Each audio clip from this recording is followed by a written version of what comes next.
Muy buenas noches, bienvenidos a una nueva edición de Domingos de Debate por la pantalla de Telesol. Ya pasó otra semana y la verdad es que el tiempo pasa volando. En cualquier momento termina este 2022 y bueno, y se viene el 2023, que es año electoral, que es año político.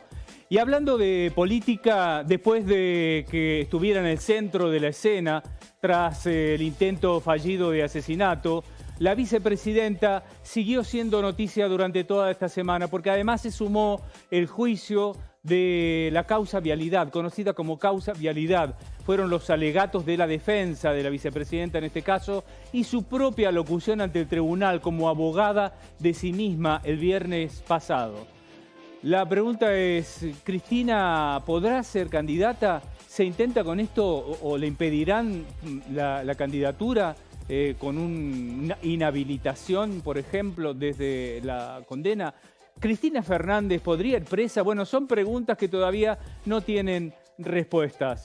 Pero a nivel provincial, la situación está también calentándose lentamente, calentando motores, podríamos decir, para lo que va a ser la largada de la competencia electoral 2023 el año que viene. Son muchos los candidatos de distintos departamentos que están ya posicionándose y anotándose para lo que va a ser esta contienda. Y la campaña la pre-campaña se va precalentando, lo vamos a hablar en un ratito nada más.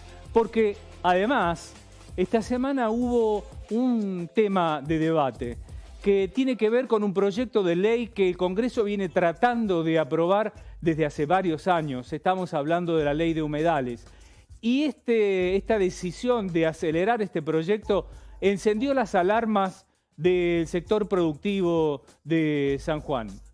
¿Por qué motivo la ley de humedales o la ley de protección de humedales podría afectar la producción minera, la producción agropecuaria, la producción industrial, por ejemplo? Bueno, vamos a estar esta noche hablando con estos sectores. Y bueno, como siempre decimos, esperamos tu opinión. Estamos en redes, estamos en nuestro canal de YouTube, estamos en Instagram, estamos en Facebook, así que podés comunicarte por cualquier vía con nosotros, pero sobre todo a través de nuestra línea de WhatsApp, que las vamos a estar chequeando en un ratito más. Ahí dejarnos todas sus opiniones, todas tus críticas y lo que quieras, porque entre todos los que se comuniquen con nosotros, como siempre, terminando el programa, tenemos el regalo de un vino muy especial que vamos a estar degustando con Miriam esta noche. Arrancamos con el panel, con la mitad del panel, podríamos decir, por ahora. Pablo Padín, ¿cómo le va? Buenas noches. Buenas noches. Una ¿Bien? semana, sí, bien. ¿Cómo ha estado tu semana? Intensa, como todas las semanas en la Argentina y en el mundo. Y bueno, no da para aburrirse. No. Yo creo que el que diga que se aburre en este mundo, en este país. No, y yo digo el mundo también. Digo, sí. Hoy lo que está sucediendo ya está confirmado que, que ya tiene una nueva primera ministra de Italia, Giorgia Meloni, es representante del sector de la ultraderecha, que ya ustedes saben que en Italia es un sistema parlamentario, así que bueno, después el Parlamento se reúne y con los votos que tiene de su propia fuerza y las otras fuerzas de derecha, casi estaría confirmado confirmado de que es la primera ministra de Italia. Descendiente de Mussolini. Y defiende a Mussolini, defiende a todos los, podríamos decir, los pilares, podríamos decir, de toda su presentación como partido, como ideología de la época de Mussolini. Aquellos que recuerden un poco, que lean un poco de historia, que lo que significó Mussolini dentro del contexto de la Segunda Guerra Mundial y en la Guerra Mundial. Sí. En Segunda Guerra Avanza Mundial. la derecha entonces en el mundo, ya lo vamos a estar, y hay que analizar analizando. Cómo también se van a generar los contextos también dentro de Europa y lo que sigue en todo el mundo. Miriam Pérez, ¿cómo le va? Hola, Buenas ¿qué tal? noches. ¿Cómo estás? Con toda la primavera. Me vine con toda la primavera. Sí, ha venido colorida, qué lindo Claro, conjunto ese. básicamente. ¿Lo quiere mostrar? Sí, cómo no. A ver. A ver. Claro, esto es largo acá. Esperá que estoy me completo enredo. eso. Sí, es completo. ¿Cómodo? Fresco, imagino. Muy cómodo, muy cómodo. A ver, me voy un poquito para acá. A ver si estoy bien por acá. ¿Se ve el pantalón? Mira qué lindo. Bueno, sí, con primavera absoluta. Sí, yo también me puse un saquito más colorido. Claro, sí, viste que lo amerita, a pesar de que dicen que la primavera, y uniéndome a los dichos de Pablo, no siempre trae lo mejor. Y no hablo de alergia solamente, sino de algunas cuestiones que despiertan. Bueno, tirame un título y enseguida lo de... Tengo dos, una historia de despecho o una historia de amor, vos elegís. Y vamos a elegir las dos, me parece. Vamos a elegir las dos. Pero ahora vamos a saludar a Carolina. Carolina Puteri, ¿cómo le va? Bien, le queda muy bien ese. Me até el pelo. Me até el pelo como para que no sufran más la gente de la cama. Están festejando literalmente que me he dado el pelo, porque mi pelo es como bastante... Porque le tapaba el rostro. Mirá qué limpio, qué bonito te queda así. Sí. No es lo mío, porque a mí me gusta mi pelo caótico, pero bueno. No, pero te queda divino igual, divino. Sucede a veces que me peino. 2 veces al año, aproximadamente. No más que eso, no vayan a pedir. Un título para después y que todos participemos. Sí, estuvimos esta semana con novedades en lo que es la situación hídrica de la provincia. Si bien es el inicio de lo que van a ser las novedades. Empezaron las mediciones en cordillera. Y es un proceso complejo, pero a la vez el proceso que va a marcar la cancha de los números que se van a manejar para esta temporada. A ver, la gran pregunta es, ¿vamos a tener más agua este año en San Juan? Hay una sola respuesta. Hay una sola respuesta, es que no se va a terminar la sequía, por lo menos. A ver, no va a haber agua en cantidad suficiente como para manejarlo de la forma que se venía manejando antes, hasta por lo menos enero del año que viene. Los diques no van a subir hasta por lo menos enero del año que viene. ¿Por qué? Porque el agua que se puede haber llegado a acumular ahora, se espera un año mejor. No necesariamente va a ser un año extraordinario para solucionar todos los problemas que venían. Pero el agua que hoy en día está en cordillera almacenada en nieve no va a empezar a escurrir hasta por lo menos diciembre, enero. Y ahí recién se van a empezar a notar algunos niveles mejores del río. ¿Cuál es el tema? Que hoy en día el río trae alrededor de 17.000 metros cúbicos. Y hoy se sacan para el Gran San Juan de los diques 36.000. Por lo tanto, se sigue afectando a las reservas. Se sigue afectando las reservas que hace un mes y medio estaban en un 18%. Estuve hablando con la gente de hidráulica y me dijo que en principio ellos creían que además todos estos primeros de rendimientos van a ir al acuífero, como que va a ir primero a recuperarse el agua subterránea. Primero tiene que recuperarse lo que son los acuíferos de cordillera y los sistemas hídricos de cordillera, por ejemplo, Las Vegas, algunos de los... Pero sobre todo el acuífero. Perdón, Carolina, no quiero decir la palabra, pero los humedales primero. Exactamente. Los sistemas húmedos, entre los cuales están algunos de los humedales de cordillera, primero se tienen que rellenar. Primero el acuífero, los sistemas que están allá arriba, todas esas cosas para que recién empiece el río empieza a dejar más agua en el dique. Antes incluso que esto, tiene que hacer calor suficiente para que esa nieve se derrita. Entonces, para que ese calor alcance, estamos hablando de diciembre, enero. Recién ahí subiría el nivel del río. Tal vez esperemos a esos 36.000 metros cúbicos que necesita hoy en día, sobre todo la agricultura acá abajo. Claro, seguro. Bueno, vamos a estar atentos entonces porque primeros días de octubre tenemos el pronóstico hídrico. Sí, con las mediciones del primer vuelo que se hizo el jueves, el segundo que se iba a hacer también en estos días, recién ahí empiezan a hacer los cálculos y con esos cálculos se va a saber cuánto es aproximadamente lo que se ha acumulado en hectómetros cúbicos. El año pasado tuvimos 450, cuando el uso promedio de San Juan está alrededor de los 1.000. Pero quiere decir que hace falta eso, ¿eh? Ojo, aclaremos bien eso. No es que hacen falta 1.000 hectómetros cúbicos por temporada, es lo que se viene usando. La idea es que cada vez se use menos para que los años, la cantidad de nieve que cae, rinda por más tiempo, se pueda acumular en el sistema de diques, se pueda recuperar el acuífero del Gran San Juan, que ha sido muy afectado por el riego con pozos durante estas temporadas. Entonces, ese número va a plantear cómo sigue de ahora en más. La solución no es mañana, y este año no va a ser la solución. Eso hay que descartarlo, porque incluso si viene el doble, estamos hablando de 900, menos de lo que se venía usando. Sí. Yo hablé con un especialista de la universidad la otra vez que calculaba que recién íbamos a estar recuperándonos de la sequía, si todo iba mejor, en 2025. Sí. Siempre y cuando se vuelvan los números que se estaban utilizando. Claro, siempre y cuando recuperemos todo. Pablo, hablaste de las elecciones en Italia. Parece que en Europa crece la derecha, o la extrema derecha, que es más peligrosa. Alguna vez hemos conversado, no sé si fue en el programa, pero en privado lo hemos conversado, cómo se están sucediendo en el mundo algunos ciclos de la historia, ¿no? Fijémonos lo que sucedió después de la Primera Guerra Mundial en el mundo, con el advenimiento de los movimientos de derecha, una Primera Guerra Mundial que dejó realmente situaciones sociales, económicas, de profunda pobreza, de profundas divisiones entre aquellos que tenían y aquellos que no tenían acceso a nada directamente. Crisis que en realidad lo podemos ver hasta en la cinematografía, cómo fueron esos periodos entre lo que viene a ser la terminación de la Primera Guerra y la Segunda Guerra, y cómo devino en varios países procesos de ultraderecha. Estamos hablando, como el que se dio, que los países más conocidos fue justamente Alemania, Italia, Japón. Y la verdad que nosotros creo que el mundo ha atravesado además una situación muy compleja en esta primera parte del siglo XXI.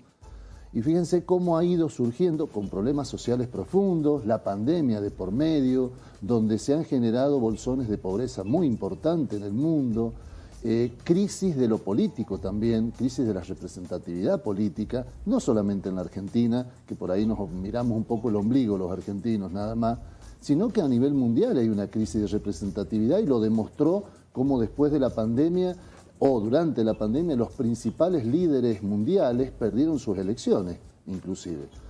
Trump fue en Estados Unidos y tantos otros que tuvieron... aquellos niveles y a bajos niveles. Recordemos acá la crisis de la representatividad de los sindicatos. Exactamente. ¿No? En general hay un proceso de falta de representatividad o de ausencia o de que la gente sentimos de que no estamos bien representados por quienes actúan en política. Eso se está dando en el mundo y estos discursos, podríamos decir xenófobos, racistas, homofóbicos, inclusive bastante, podríamos decir, violentos en muchos sentidos, están generando raíces en la sociedad.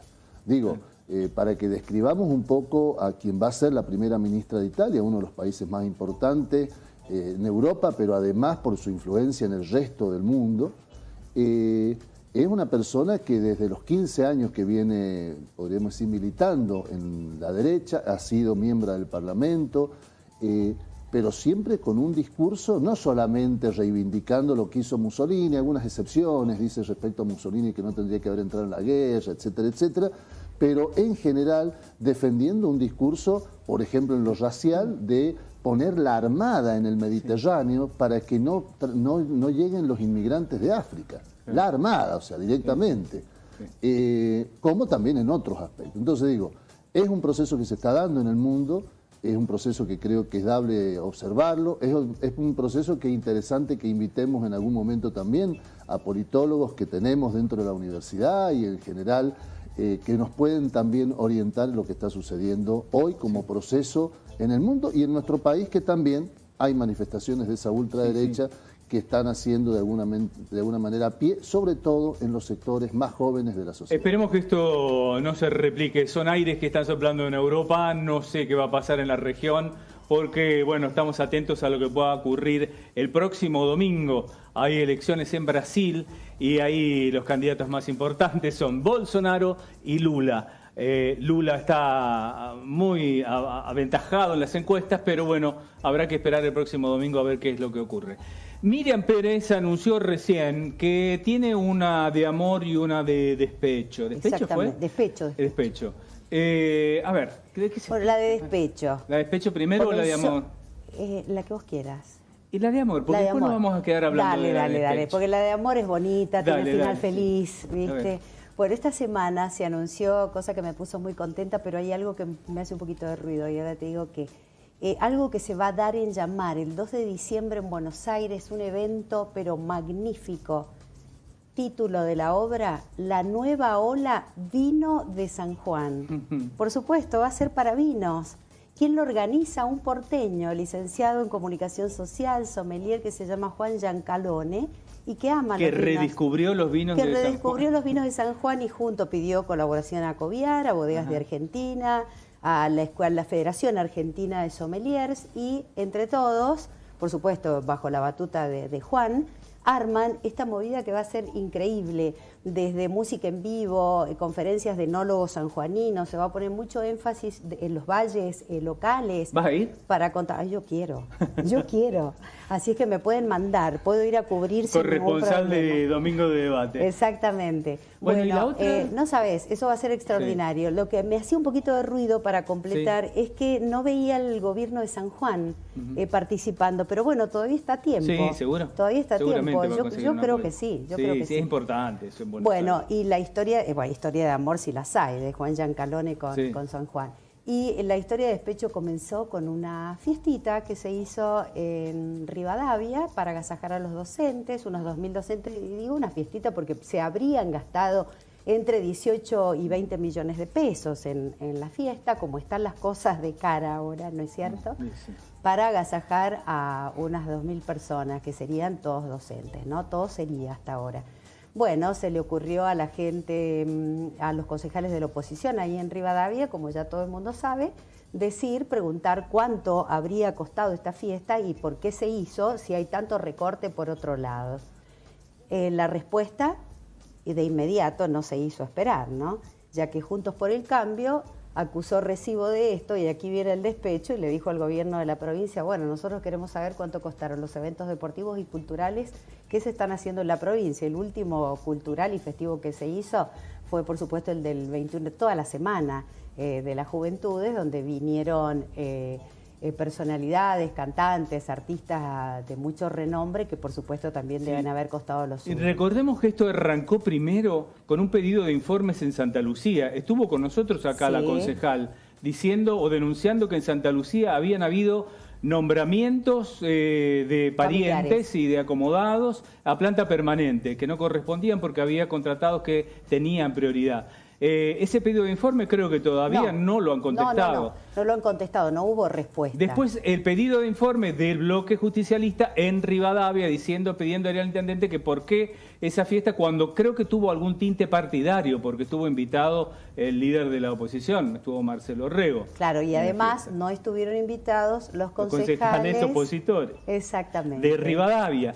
Esto el jueves pasado generó, como dice Miriam, un pedido de informe de los diputados, en donde está el diputado departamental de Rivadavia, pidiéndole al gobierno pero cuánto cuesta la fiesta de las Américas, el concierto de las Américas, el Superbike, que jueguen los Pumas en San Juan. Ahora, acá hay una realidad, también salieron los sectores turísticos, gastronómicos, hoteleros, comerciantes a decir, mirá, esto mueve muchísimo dinero en San Juan y si no, ¿quién? Nosotros no podemos reflotar. Claro, sí, el propio vicegobernador que dijo estar dispuesto a gestionar este pedido de informe ante el Ejecutivo, dijo eso. Bueno, ¿por qué ha crecido el empleo en San Juan?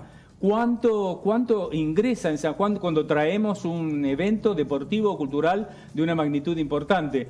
Lo que dijeron los concejales de la oposición es, sí, eso puede ser, es verdad, es probable que se recaude a través del impacto económico indirecto que genera un evento, tal vez más de lo que costó. Pero de todas maneras queremos saber cuánto costó.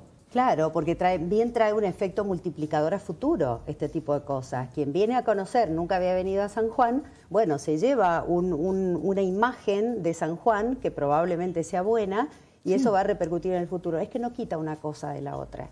O sea, también es necesario saber de dónde salieron los fondos. No, yo creo que los pedidos de informes se tienen que contestar, que no siempre ocurre. Eso es importante, es una práctica democrática, legislativa, exacto. No le tenemos que tener miedo, pedido de informe. No, además, ¿cuánto costó? Bueno, costó un montón de millones y sí, costó un montón de millones y mirá, eso se justifica porque en el futuro esto va a tener un efecto impactante, pero hay que decirlo. El tema es que la secuencia y la novela no terminó porque al día siguiente el intendente de Rivadavia no estaba participando, no había sido invitado para la firma de un convenio de repavimentaciones, que es un montón un verdadero de dinero. Divorcio conflictivo, ¿viste? Claro, sí. Claro, a ver, yo me quedo con esto, vos cuánto, entonces decime cuánto pagaste vos, cuánto pagué yo. Entonces, estamos en democracia. Bueno, espero que eso se solucione, lo de Rivadavia. Aparentemente el gobernador había dicho no está acá porque tiene otras prioridades, pero no es que no hay exclusión.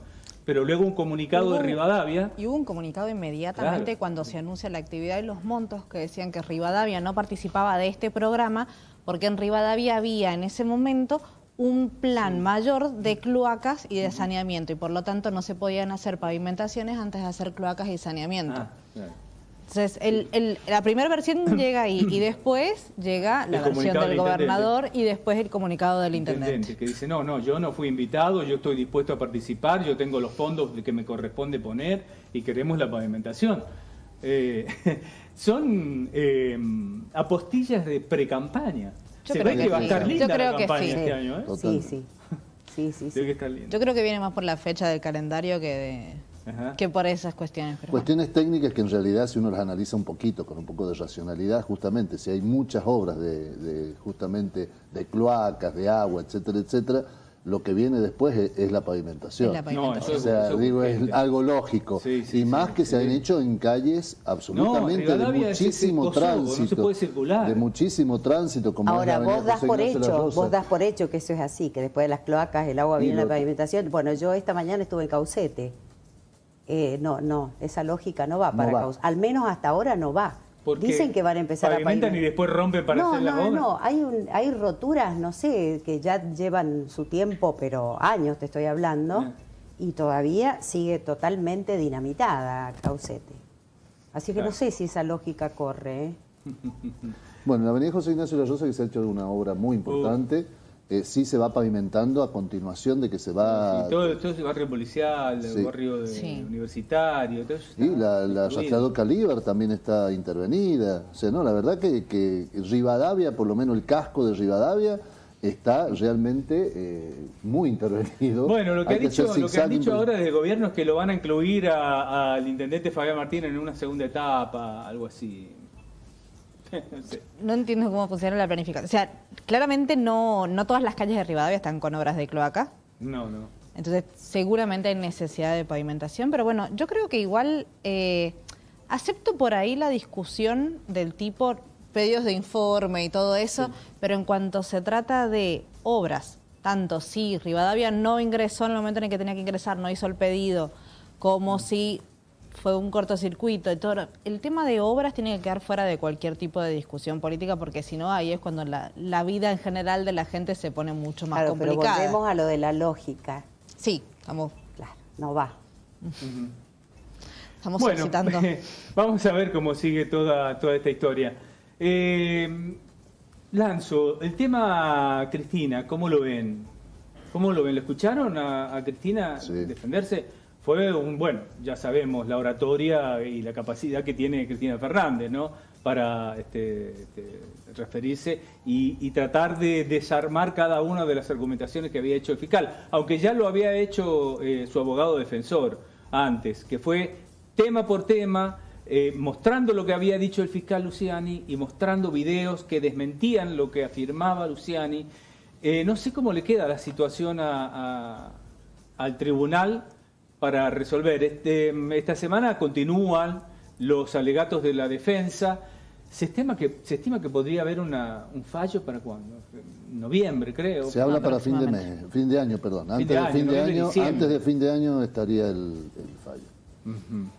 Un fallo que de alguna manera lo que creo que ha abierto la vicepresidenta es justamente abierto el juego en algunos sentidos, cuestiones técnicas que trató, que lo cual yo no quiero en ese tema, podríamos decir, intervenir porque no soy del área, pero justamente de lo político plantear algunas cuestiones que tienen que ver con también exponerlo a nivel internacional a esta situación para que sea juzgado en tribunales de alzada. Eso anunció, que lo iba a exponer a nivel internacional. Entonces digo, de alguna manera generar,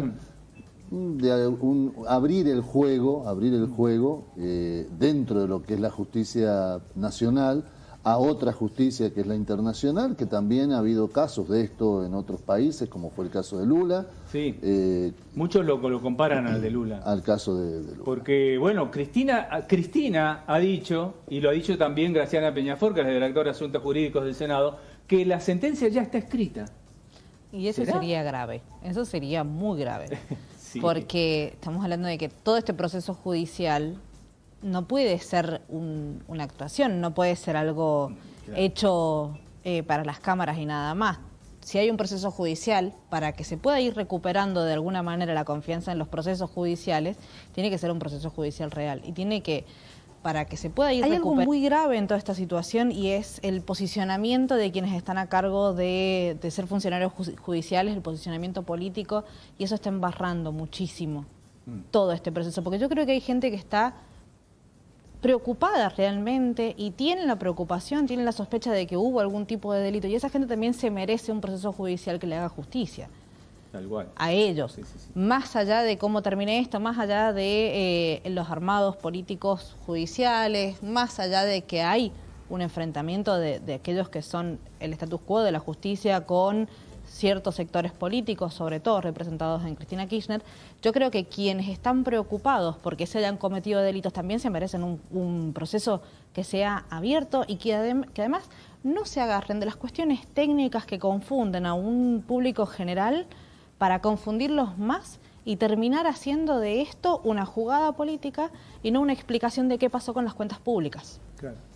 Sí, que en el fondo hay que ver cuál es realmente el delito que está imputado.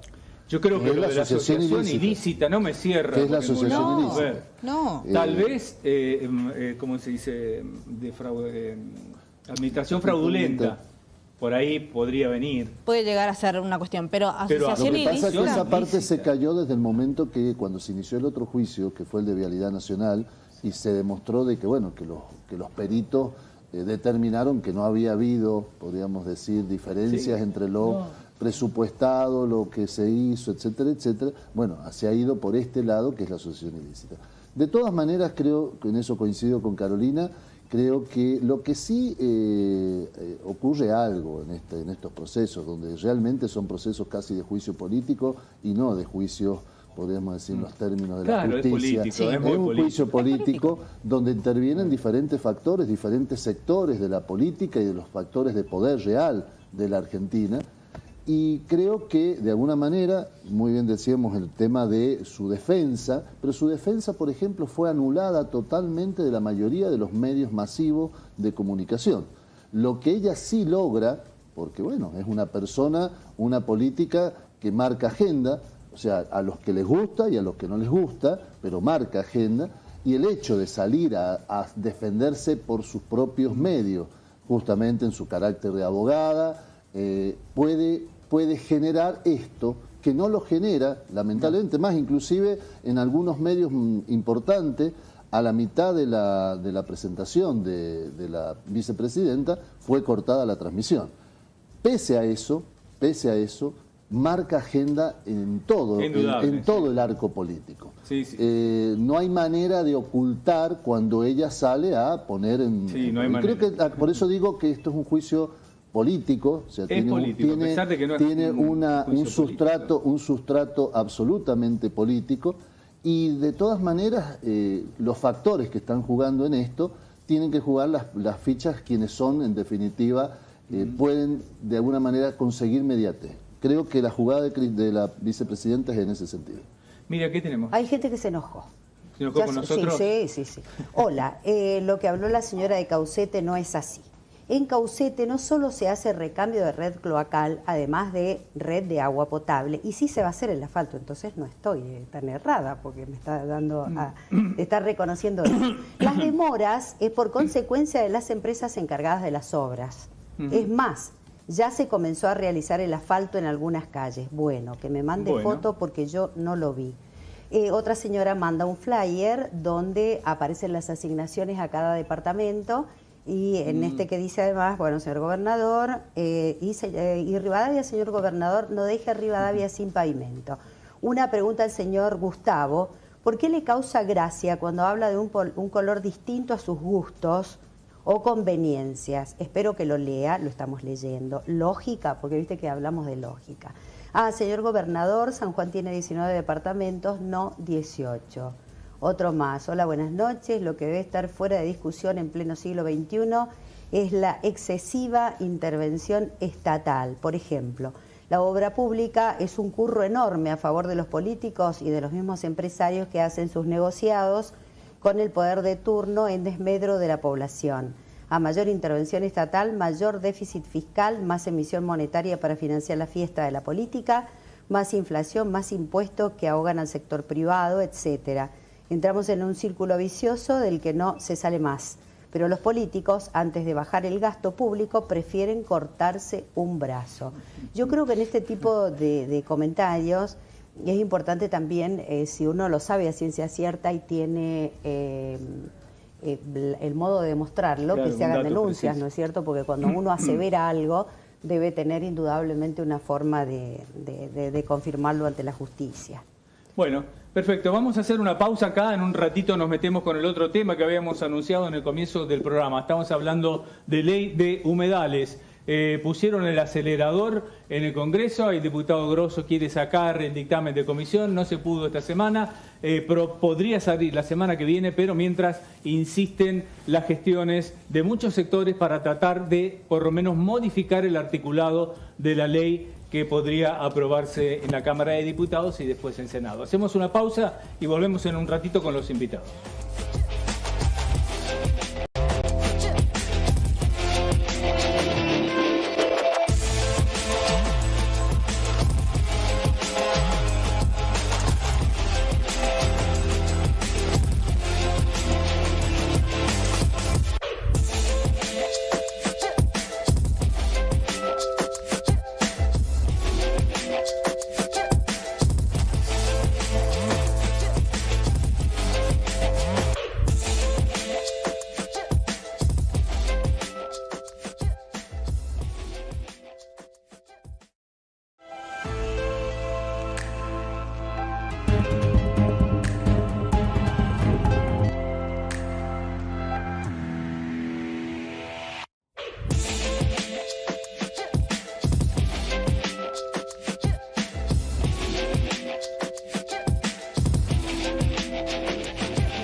Estamos volviendo para un nuevo bloque, en nuestro segundo bloque del programa.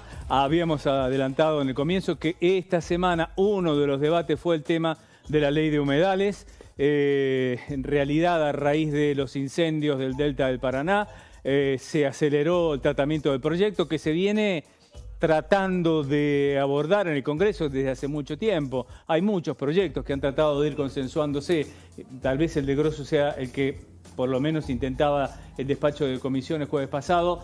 Quedó para una semana, será el próximo jueves la posibilidad de ver si se consigue un despacho de comisión, mientras se gestiona la posibilidad de modificaciones con distintos bloques y con distintos sectores. Lo decíamos al comienzo y la pregunta se repite ahora. ¿Por qué la ley de protección de humedales podría afectar la producción minera, industrial, agrícola, no solamente en San Juan, sino en distintas partes del país?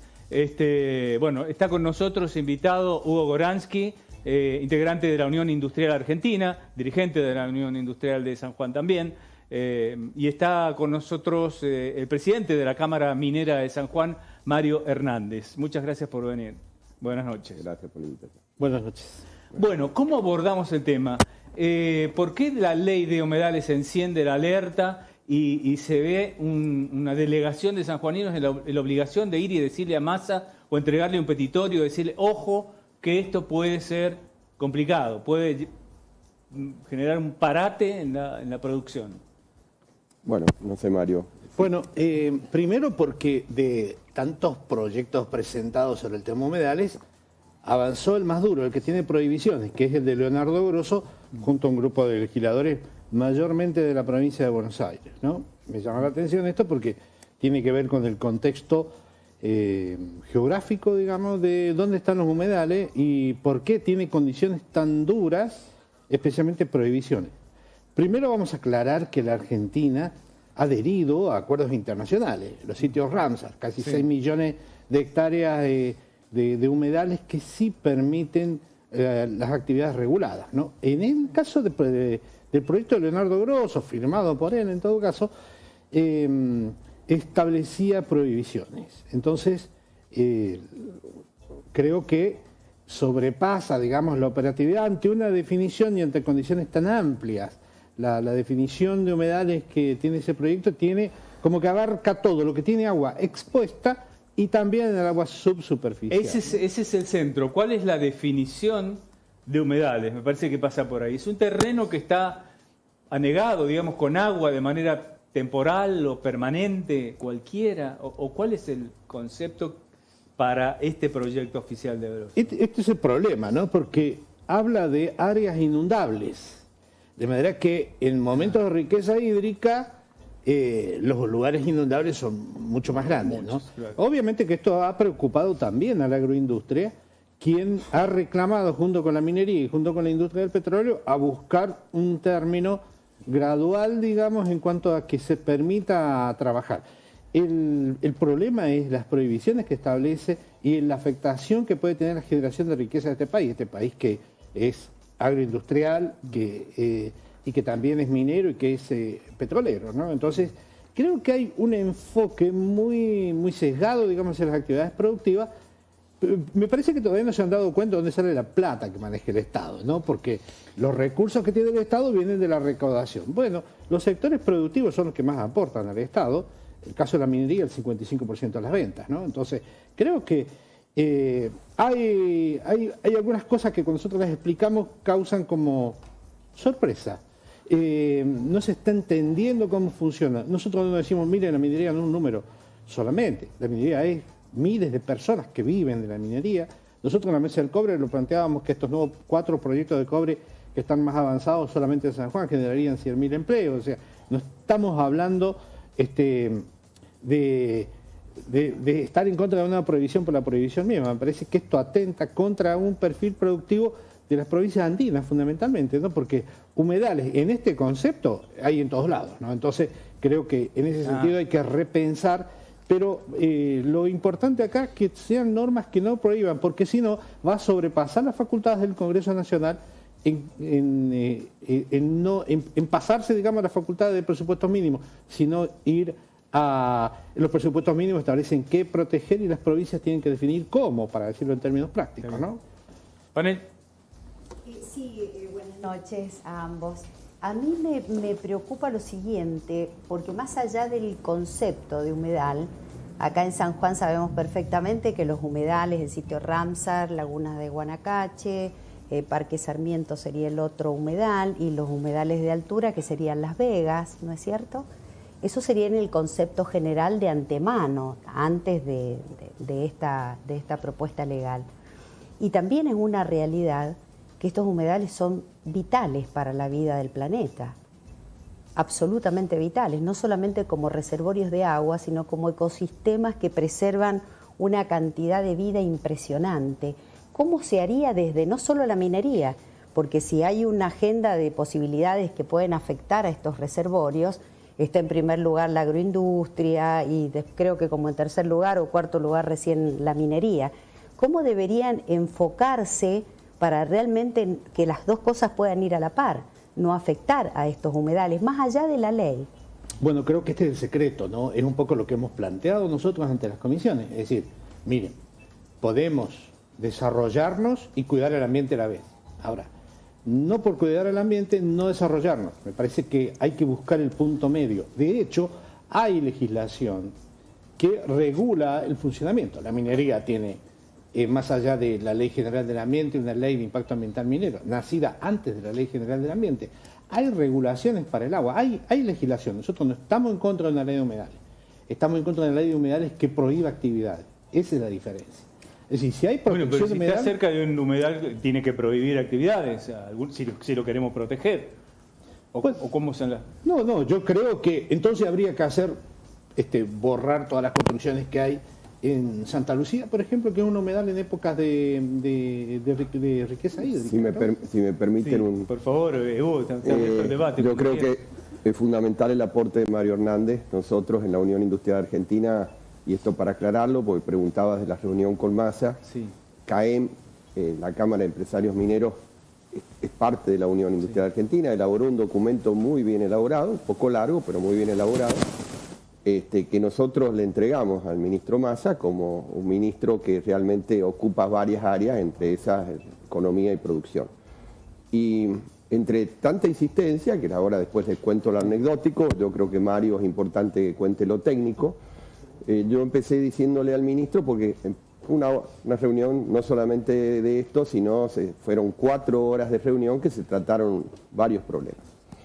Sí. La realidad es que puntualmente cuando el ministro empieza a hablar del tema del litio, empieza a hablar de una serie de cosas que realmente necesita la Argentina para que tengan las divisas necesarias para que el país salga de la problemática eterna que tenemos, que es cíclica, que es la falta de dólares, que de alguna manera afecta tanto a toda la población. Yo en ese momento le dije, ministro, el litio y el cobre. Y el cobre y el oro, y el cobre y la plata y la agricultura. O sea, yo creo que todo es y todo se suma. Y no solamente se suma, sino en ese momento, por mucha letra que nos da en la mesa de la productividad, los sectores mineros que integramos con la Cámara Minera, la Cámara de la Construcción y la Cámara de Comercio Exterior, yo tengo algo que, puede haber alguna duda, fíjate en los números. Alguna vez los amigos decían que en los próximos 40 años, con los 4 proyectos mineros, Mario decía 100.000 puestos de trabajo, sí. 140.000 millones de dólares puede generar la Argentina, que en el proyecto de José María, cuando empiece a producir, sería la segunda provincia exportadora, que Argentina hoy exporta 3.000 millones de dólares y Chile exporta 60.000, a lo cual el ministro, en ese sentido, tengo que reconocer que dijo justamente que el litio, si bien es muy importante, puede ser reemplazado en 30 años. En cambio, el cobre, por la trascendencia y la importancia que tiene esto y la electromovilidad, no se va a reemplazar. Y otro tema no menor, usted que hablaba del tema del medio ambiente, sí. Con el cobre se soluciona las emisiones de CO2, las problemáticas que el mundo tiene, porque ya la intervención del hombre ya significa un impacto en el medio ambiente. Como dice el Mario, creo que fundamentalmente hay que existe una declaración de impacto ambiental, existen controles. Hemos aprendido de los errores los sanjuaninos, porque hay que asumir que cuando hay errores, como fueron los problemas que hubieron en Veladero, después salieron los controles, hay una ley permanente monitoreo de los proyectos mineros, ninguno de nosotros que vamos a seguir viviendo en San Juan vamos a hipotecar a nuestros hijos y a nuestros nietos, y creemos en la minería responsable y sustentable. Ahora, si usted me permite, no, es real todo lo que dice, pero en los últimos 50 años en la República Argentina se han perdido entre el 40 y el 60% de los humedales. Por supuesto, no todo por obra y gracia de las acciones del hombre, sino también por las cuestiones climáticas que tienen que ver directamente. Fíjese que la geografía argentina es muy amplia, y como dice Mario, si usted le hace una prohibición y le quitamos la autonomía, porque vamos a hablar de un país federal. Claro, pero por eso me pregunto, ¿cómo hacemos? Bueno, ¿cómo hacemos en el equilibrio? Porque toda la vida, si vos no tenés un equilibrio, toda acción tiene una reacción. Vos querés la computadora, queremos los celulares, sí, necesitamos los minerales. Entonces habrá que ver cómo se contempla, y creo que hay que dar discusión.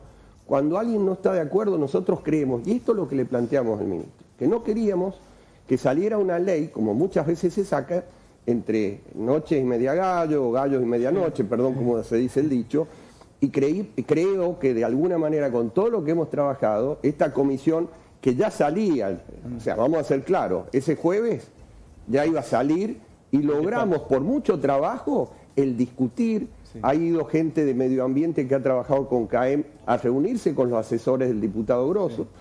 El ministro reconoció en ese momento que hubo un llamado de que de alguna manera ellos creían que ya... Yo creo que las provincias, sobre todo las provincias mineras, sus diputados no tienen que seguir lineamientos generales emotivos como puede ser el incendio de Entre Ríos, que yo creo que hay leyes para penar los incendios, sino lo que nosotros pretendemos, y con la Cámara de Empresarios Mineros y toda la Unión Industrial Argentina, es que se discuta. Creo que la discusión, o demorar la discusión para que todos los argumentos estén, creo que es lo más saludable. Tiene que haber una ley de humedales, y ante tanta reiteración mía, que algunos saben que soy un poco perseverante, y cuando le pregunté a Massa, el ministro, ¿qué vamos a hacer? Me dice, ¿quiere que le comente algo, señor Goransky? Bueno, la Casa Rosada está arriba de un humedal. Así que si vamos a empezar a romper cosas, y bueno, vamos a empezar a tener que tener algún costo político, capaz que no sea malo, bueno, capaz que haya que cambiar un poco el modelo político. Una consulta antes de continuar. Bueno, pero ¿cuál ha sido la respuesta? ¿Qué es lo que se va a analizar? Digo, ¿qué es importante? Digo, ya hemos explicado, y creo que podríamos decir, mecanismos que hay que ir encontrando entre el desarrollo, en definitiva, y el cuidado del medio ambiente, que lo han ido explicando muy claramente. También a mí me preocupa lo que apuntó Mario respecto al tema de quienes plantean en un país federal con una geografía absolutamente, podríamos decir, diversa, cómo por ahí se presentan de ciertas zonas de nuestro país donde tienen otras características y otros proyectos de desarrollo. ¿Han entendido este tema de, podríamos decir, contemplar las necesidades de provincias que están anclados en otro tipo de proyectos, fundamentalmente los mineros, en contrapuesto a... Porque también, digo, la agricultura intensiva, como la que se lleva a cabo, tiene factores de contaminación brutales, y por ahí no se habla de ese tema. Además, es la actividad que más afecta. Por eso, digo, hay otras actividades que no necesitan ocupar el 100% del terreno. Una de las cuestiones técnicas que tienen que ver con los humedales es que los humedales son un sistema. Ese sistema, cuando se interviene en sus ciclos de ingreso y egreso de agua, es cuando, y además se modifica el terreno en sí, es cuando se afecta mayormente al humedal. Que un humedal tenga una construcción en un porcentaje es menos dañino que tener una plantación. Tener una plantación hace que el humedal se desnaturalice por completo. Claro, lo que pasa, ¿cuál es la pregunta para... ¿Se ha entendido por parte del Poder Ejecutivo y del Legislativo el poder abrir el juego a un nuevo proyecto o modificar este proyecto? Yo creo que, si bien el ministro Massa no dijo nada específicamente, cuando yo le dije, ministro, usted está acostumbrado, porque hubo algunas anécdotas de cómo funciona la Cámara de Diputados, que a veces se enojan y después se desenojan. Lo importante es desenojar para privilegiar la realidad. no les quiero decir que hubo una definición. Yo creo que sí entendió lo que dice Mario de la importancia de la minería, de la agricultura y de la producción, la importancia del sector privado y lo que aporta, porque los sectores lejos, donde realmente la minería llega, cómo impactan los lugares, lo transversal, en todo sentido, no solamente las regalías, sino cómo cambia todo lo que significa, imagínense 100.000 puestos de trabajo. Y no eso en San Juan, estamos hablando de Catamarca, estamos hablando de La Rioja, estamos hablando de Salta y todo el país. Nosotros estamos convencidos que hemos logrado llegar con el mensaje a determinado sector. No va a ser fácil, yo les quiero aclarar por lo que yo veo, porque se ha trabajado también en el caso de los diputados por San Juan, con Gualberto Allende, con Fabiola Ubone, con Susana Laciar. Y yo creo que lo importante una vez por todas es que tenemos que pensar en un país federal, no solamente en lo enunciativo, es un país macrocefálico que creo que, por ejemplo, en la Unión Industrial Argentina ya tenemos una visión muy federal, estamos peleando por una ley de promoción de desarrollo federal que solucione las asimetrías regionales en todo el país, y yo creo que este mensaje, que las leyes no pueden salir de la noche a la mañana, que se tiene que debatir, y que por este incendio no podemos llevar a una ley que después, como dice Mario, va a generar, porque hoy día, escuchen, la realidad es que los inversores, que son los que traen el dinero no para la bicicleta financiera, para inversiones importantes y que generan mucho, están mirándonos.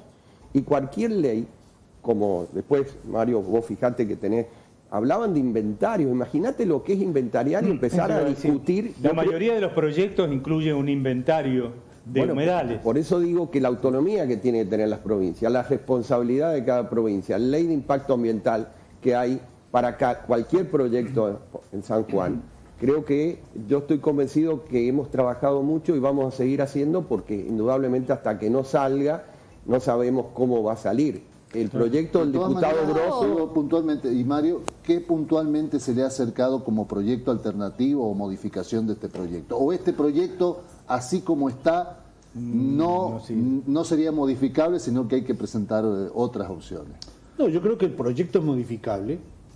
Creo que el proyecto necesita ser bajado a la realidad. Bien. Me parece que no hay que perder la autonomía de las provincias, claro. Hay que respetarlo, ¿no? Eso es fundamental. Es decir, porque imaginen ustedes, la situación de provincia de la Mesopotamia es muy diferente a la situación de la provincia de Cuyo, por ejemplo.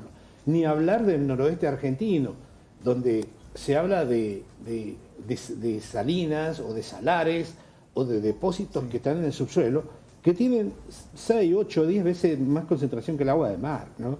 Entonces, se está pensando eso como que es una fuente de agua potable. El tema acá importante es que se respete lo que establece la Constitución. Es decir, que las provincias tengan la autonomía de sus propios recursos. Los recursos son de las provincias, los recursos, el agua, los minerales, el petróleo, el gas.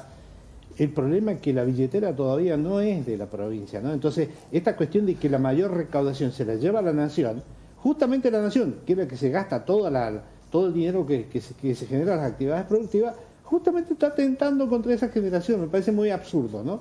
Pero probablemente sea por falta de conocimiento. Lo que estamos diciendo es, estamos en contra de la ley de humedales, estamos a favor de leyes que sean armónicas, de que respeten el ambiente, de que respeten también el desarrollo y que respeten las sociedades, porque yo puedo tener un humedal hermoso con villas miserias alrededor, me parece que no es lo que están buscando, ni creo que el gobierno esté mirando en que es más fácil administrar la pobreza que la riqueza, ¿no? Me parece que hay que pensar en eso también. Estamos también en una situación muy similar a la que hace poco más de una década estábamos con la ley de glaciares. Sí. Es muy similar. Pablo lo decía, estamos legislando desde Buenos Aires sin tener en cuenta la multiplicidad técnica y natural que tiene este país, la multiplicidad de sectores productivos y además sin tener en cuenta cómo producen estos sectores productivos. Porque cuando yo decía que se daña más un humedal teniendo encima un sistema, o sea, una producción agropecuaria, es una realidad, porque siempre se legisla teniendo en cuenta que cualquier cosa que toque es una cosa que destruye. No funciona de esa manera. Hoy en día se plantea un proyecto de ley, ingresa el más duro que están presentando también legisladores de Buenos Aires, inspirados a una cuestión emocional como fueron estos incendios.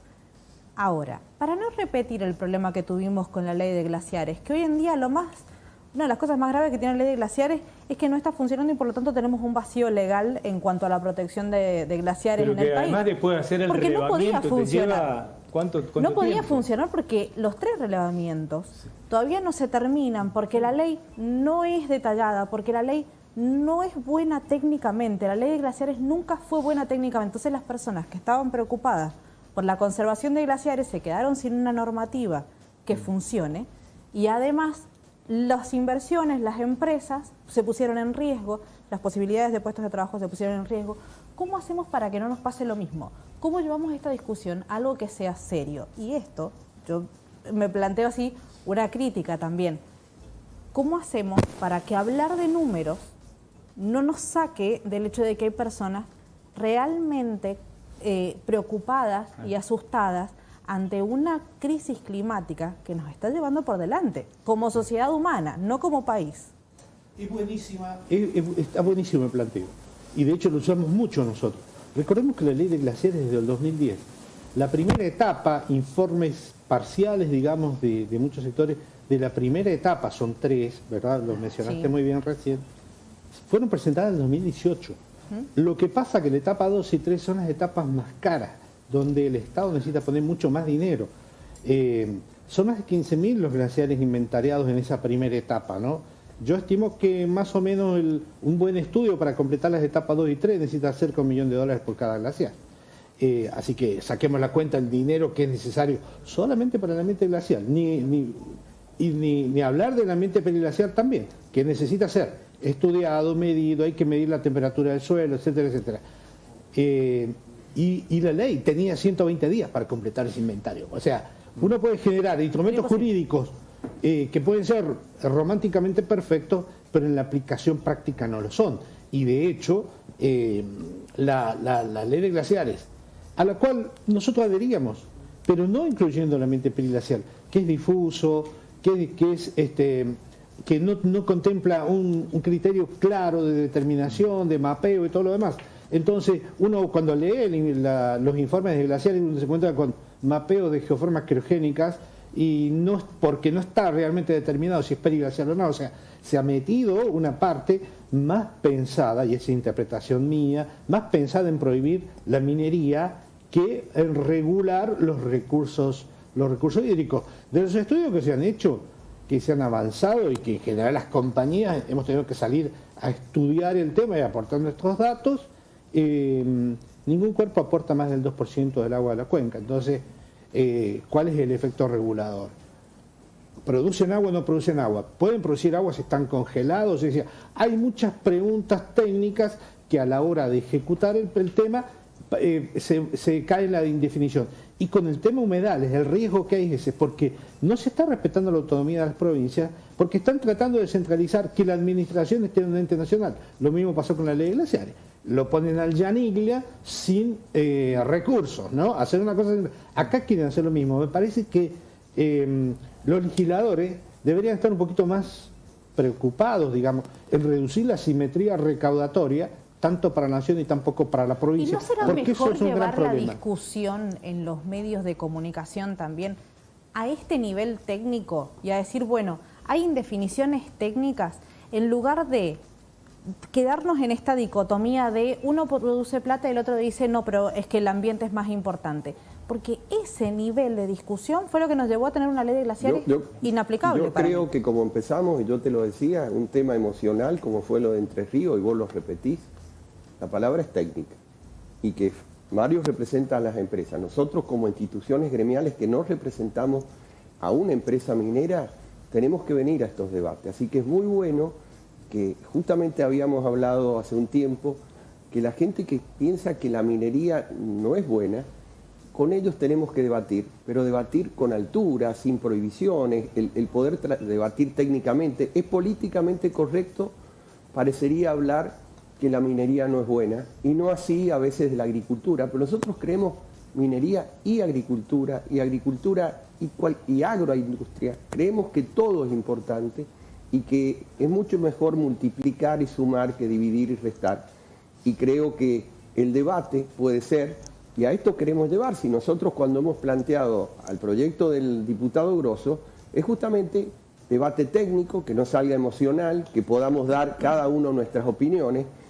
Gracias a Dios se ha demorado una semana, va a ser una semana de mucho trabajo, demostrar que acá no es un problema únicamente de plata, que es un problema de que necesitamos un país federal, que tenemos que tener autonomía, las provincias, que tenemos que tener... Y otro tema no menor, hoy las famosas, estos recursos de amparo. Imagínate que una ley nacional no va a meter a alguno que se enojó, qué sé yo, en cualquier lugar de Junín, de provincia de Buenos Aires, que está enojado porque cree que la minería o lo que sea, nos va a meter un recurso de amparo y va a parar un proyecto minero que va a generar o una producción agrícola, porque también no es solamente la minería, una producción agrícola que acá en cualquier provincia del interior. Hugo, hablando justamente que hiciste hincapié en el tema de que por ahí las legislaciones también de alguna manera hacen repensar las inversiones extranjeras, que fundamentalmente estos proyectos se necesitan inversiones extranjeras importantes.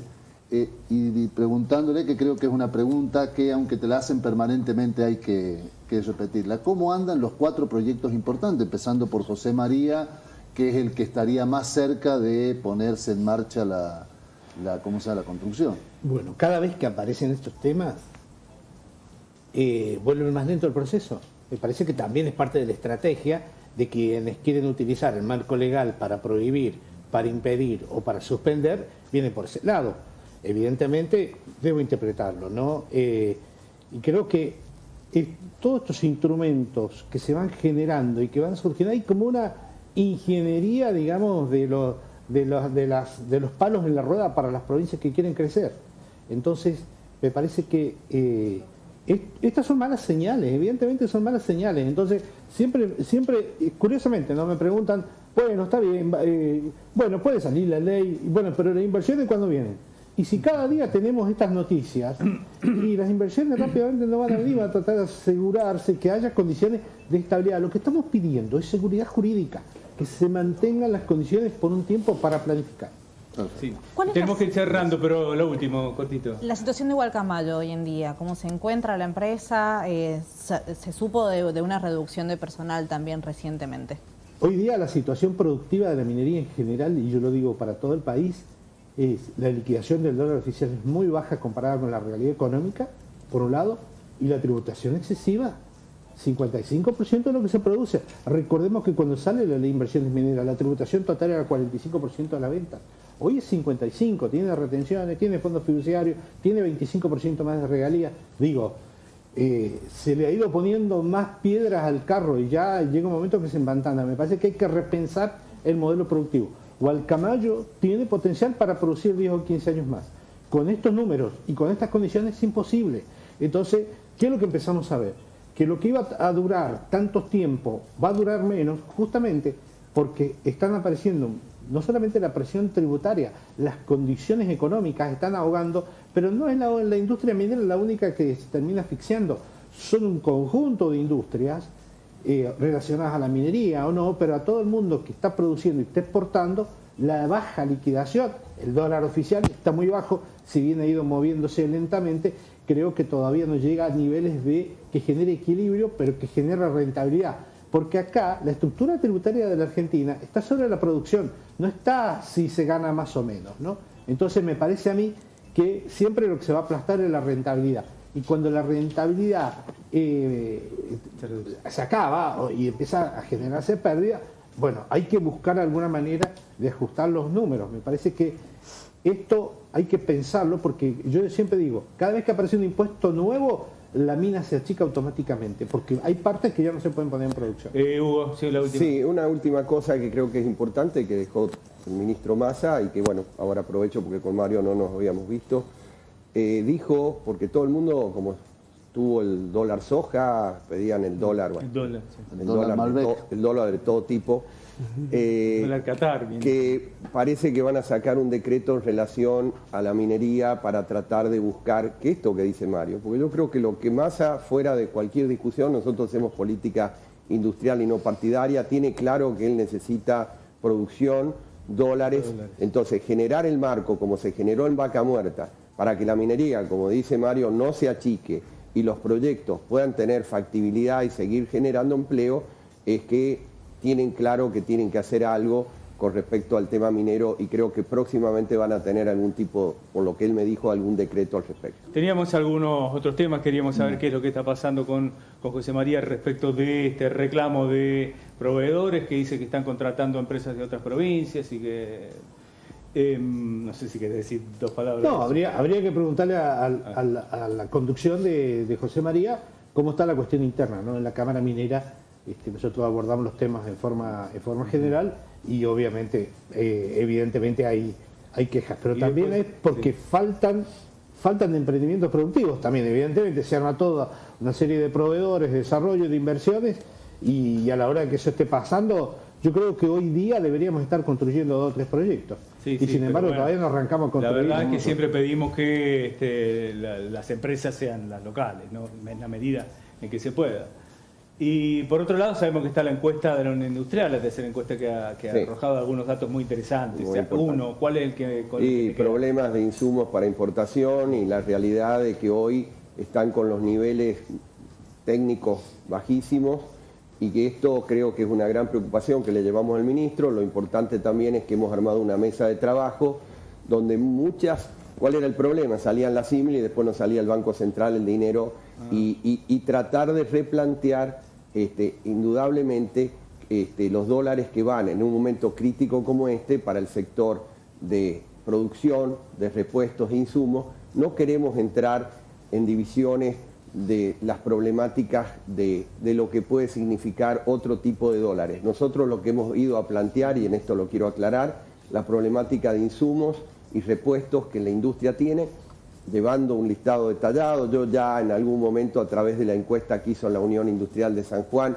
se lo llevamos en su momento a Sciole, después a De Mendiguren, y ahora se lo hemos expresado en una nota al ministro Massa. Okay. Bueno, no sé si tenemos algún mensaje. Sí, tenemos algunos mensajes. Uno dice: buenas noches, los sueldos de las empresas mineras originalmente estaban valuados en sus costos en dólares. Con el paso del tiempo lo pusieron en pesos porque no les convenía, o porque les convenía.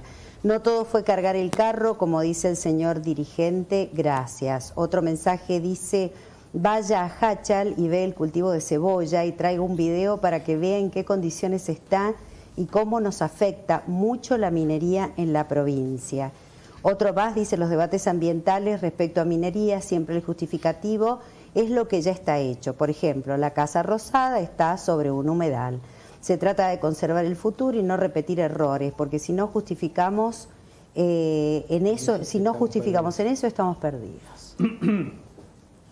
No, la respuesta para la persona que menciona Hachal, creo que sí, voy más seguido a lo que esta persona piensa, ¿no? Y lo que me he encontrado es, vengo de una familia de productores de cebolla y de tomate, ¿no? De la cual yo también participaba, obviamente. Y lo que hemos encontrado es todas las fincas, por lo menos alrededor de las fincas de mi familia, todas las fincas abandonadas, ¿no? Entonces hay una cultura de producción que se ha perdido justamente porque producir no genera ganancias. Y ese es el problema que tiene este país. Y justamente una de las inversiones más importantes que se ha hecho con el Fondo Fiduciario de Gualcamayo ha sido la impermeabilización de canales, más allá de las obras que se hicieron para provisión de agua potable, cloacas y plantas de tratamiento, residuos sólidos urbanos, etcétera. Creo que voy más seguido a Hachal de lo que muchos piensan. Bueno, sí, eso nos consta. Y con respecto a la Casa Rosado, esto fue anecdótico, creemos en el equilibrio, creemos en una ley de humedales, lo dije como una anécdota y nadie habla de justificar nada. Creo que tenemos que los sanjuaninos y todo el interior saber que tenemos que defender el federalismo y eso es fundamental, que acá existe legislaciones, Cámara de Diputados y al colega o con provinciano, créame que yo lo hago como dirigente gremial y no porque tenga un interés creado en la minería, sino porque creo que mis hijos, mis nietos van a seguir viviendo en San Juan y creo que fundamentalmente el federalismo lo tenemos que tratar de transmitir en todos los actos de nuestra... Hugo, Mario, muchas gracias por acompañarnos esta noche. El tiempo se nos pasó un poquito, todavía nos quedan 2 bloques, así que bueno, volvemos en instantes nada más, quédate con nosotros.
del programa queremos dedicar un momentito para conocer qué está pasando en los sectores de la oposición.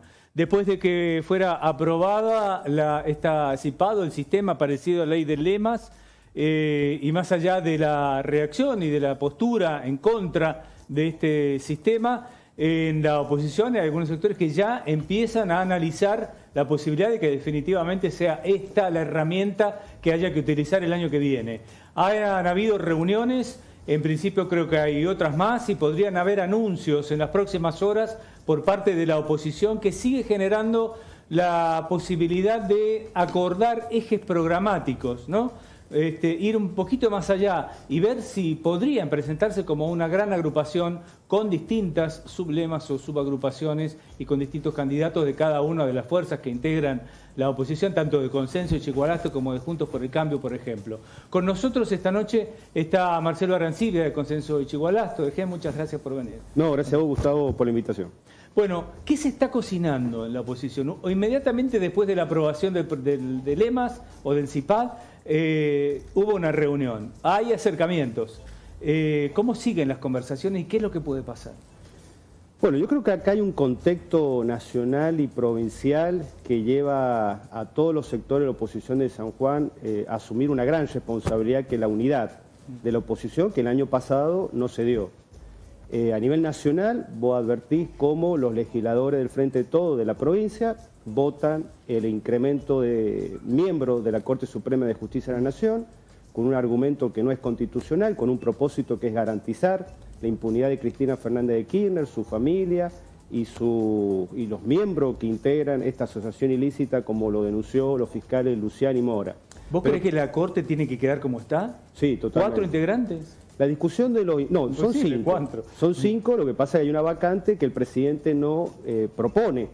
¿No sería bueno que cada provincia o cada región tenga un representante en la Corte? No, primero porque la Constitución no habla de una Corte federal, habla de una Corte de Justicia con miembros idóneos.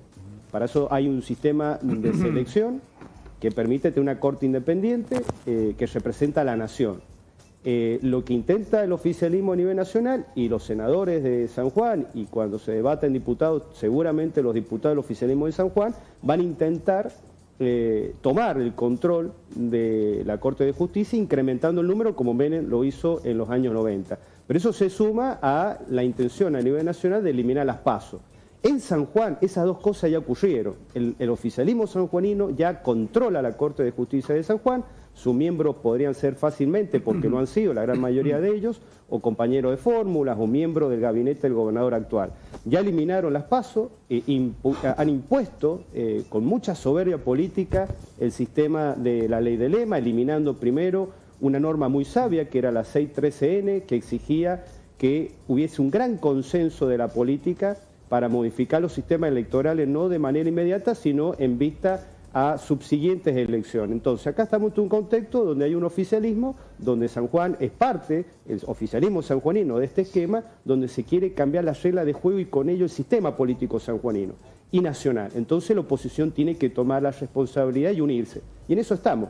Mañana vamos, y te comento, vamos a hacer una conferencia de prensa donde se va a anunciar la presentación ante la Corte de Justicia de San Juan de los hechos nuevos, porque se está tratando el fallo de la Cámara que en forma parcial hizo lugar a la apelación de la Fiscalía declarando que fue constitucional y válida la nulidad o la derogación de la ley de PASO, poniendo en consideración estos dos hechos, la abrogación de la 613N y la ley de lemas.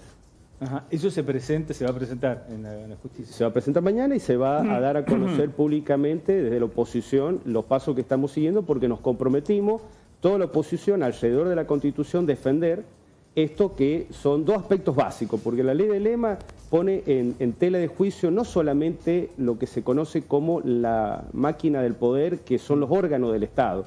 Las leyes de lema donde se aplican a hechos como en Santa Cruz de los Kirchner, la Formosa de Infram, terminar controlando el resto de los poderes públicos, los órganos de control, desnaturalizando el sistema democrático republicano. Pero también afecta los derechos y las garantías, que es la primera parte de la Constitución, porque en Formosa y en Santa Cruz, hay que decirlo, la libertad y la igualdad de oportunidades no tiene una vigencia plena como debe tener una democracia constitucional, y yo creo que estamos ante ese riesgo, y ante ese riesgo la oposición tiene que reaccionar con la unidad. Marcelo, ya hablando además del plano, que lo han descrito muy bien desde el plano judicial, cómo viene la oposición tratando de, bueno, de que se revea las diferentes sentencias que ha habido respecto a las diferentes leyes, ¿no?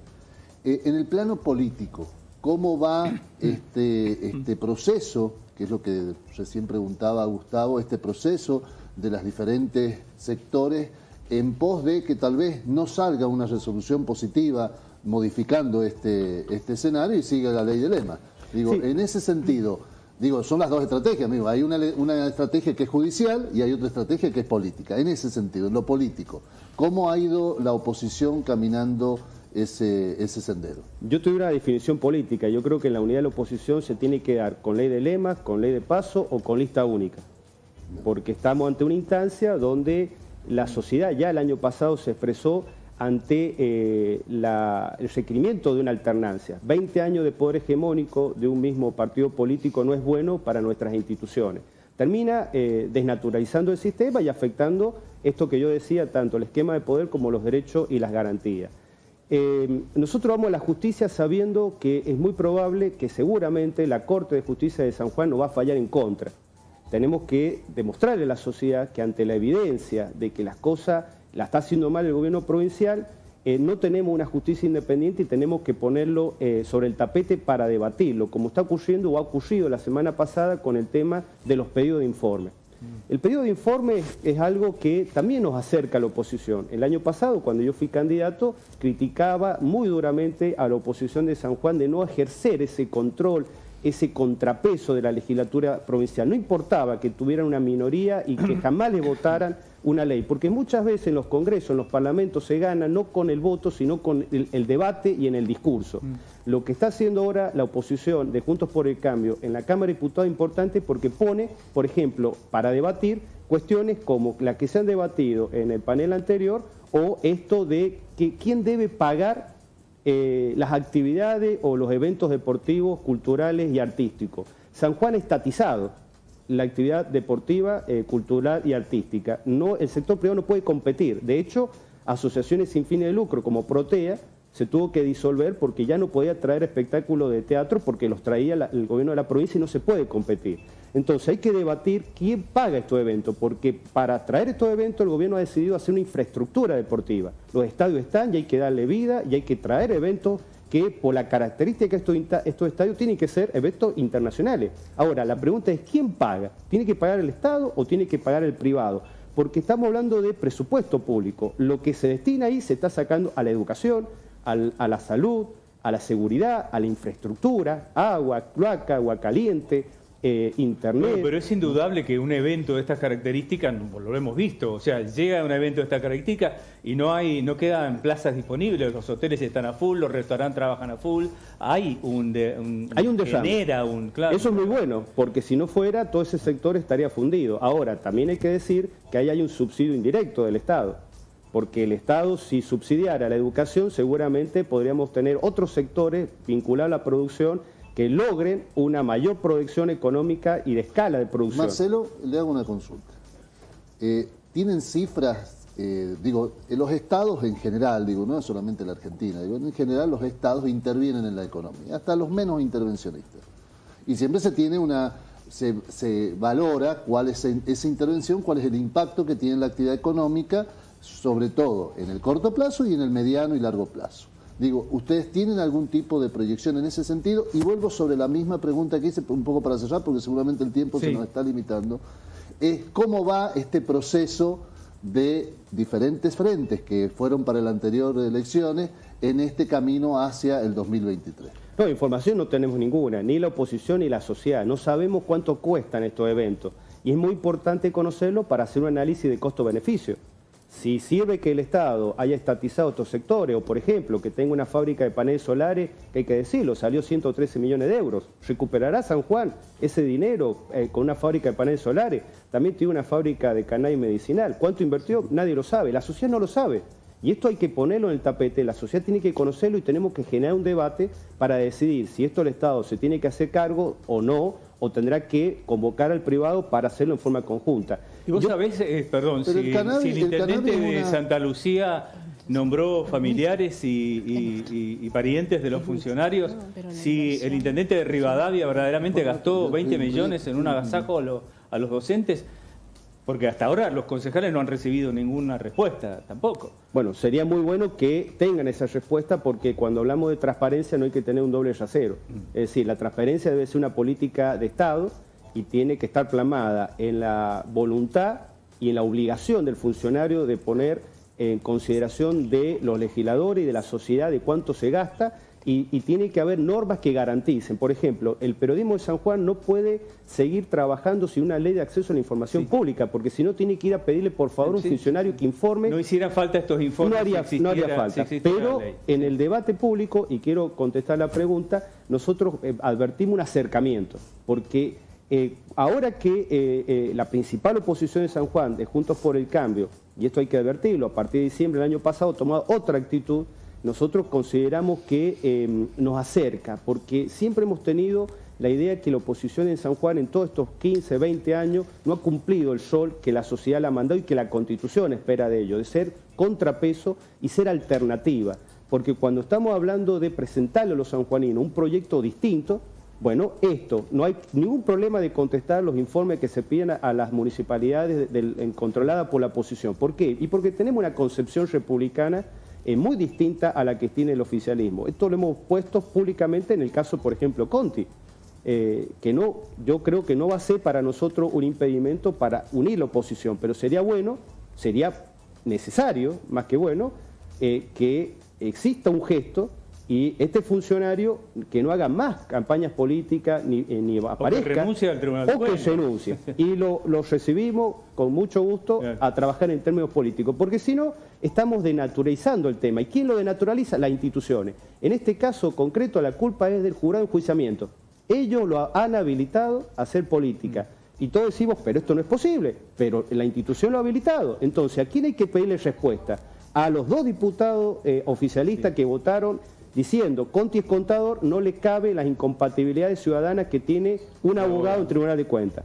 Hay que pedirle respuesta a los 2 abogados de la agrupación de abogados justicialistas. Ellos no han honrado el respeto a la Constitución como abogado ahí. Y hay que pedirle al que preside, al miembro de la Corte, el doctor De Santi, que sería bueno que dé un paso al costado y que deje que otro cortista asuma ese rol, porque ese jury de enjuiciamiento ha quedado vaciado de autoridad jurídica. Y genera un antecedente, claro. Muy malo.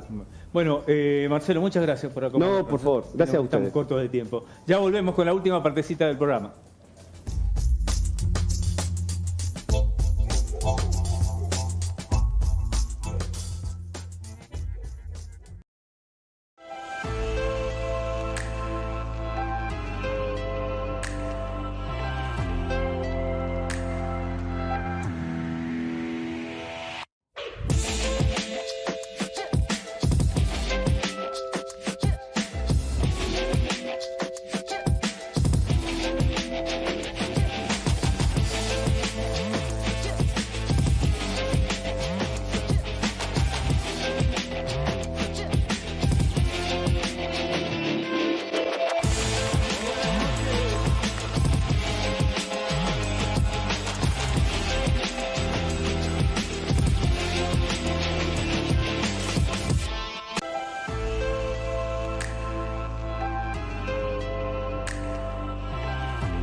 cama, nos tomamos un vino y nos olvidamos. Para terminar la semana como corresponde. No, es nuestra industria madre y es importante hablar y conocer de vitivinicultura. Así que gracias a quienes auspician este segmento. Verdades Vitis. Un amigo es con quien se puede no hacer nada y brindar por ello. Vitis, casa de bebidas, vinos, muchos vinos, champán, whiskies, destilados, licores y delicatessen. Si pensás pasarla bien, antes pasá por Vitis. Vitis. Bueno, Miriam, lista para hacernos probar el Pueblerino 2022. ¿De qué se trata? ¿Qué bodega es? ¿Dónde está? ¿Es vino de autor? ¿Es vino...? Te cuento, es vino de montaña, básicamente. Ah, es otro vino de montaña. Claro, a ver, ¿para qué te serví? Muy poquito, un poquito más. Mirá qué lindo color, precioso el color, ahí se está viendo en primerísimo primer plano. Es hermoso, es de la bodega La Baguala, se llama Pueblerino, tiene una pintura preciosa en su portada.